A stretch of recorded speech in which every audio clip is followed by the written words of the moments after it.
जय माताजी। केम छो बधा? तो जो सवार में आई गई छूँ किचन में। तो सवाરના वागे छे 5 અને અહીંયા જો બટાકાનું શાક રોટલી એ બધું બનાવી દીધું છે અને કેટલી બધી ચા બનાવી દીધી છે। તો અહીંયા બાળકોનો નાસ્તો થઈ રહ્યો છે।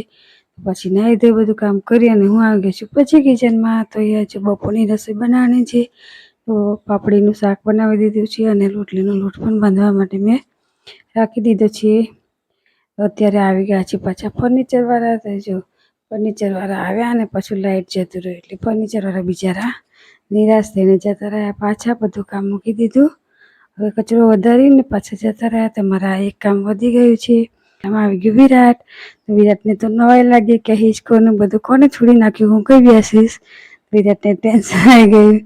તો કાકાએ હિંચકોને બધું છોડીને મૂકી દીધું છે ફર્નિચર વાળાએ। અને જો વિરાટના પપ્પા તો 5 કિલો બટાકા લઈને આવી ગયા।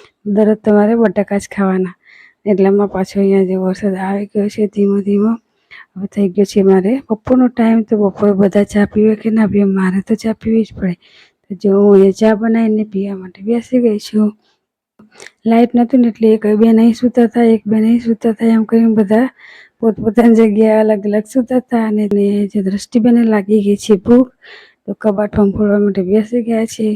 એટલું બધું અંદર ખાવાનું છે પણ એ બેનની મમરા જ દેખાયા। અનુષ્કા દ્રષ્ટિને બધા મમરા ભરીને બેસી ગયા છે ખાવા માટે। અને અહીંયા મારે બનાવવાનું છે કંકોડાનું શાક।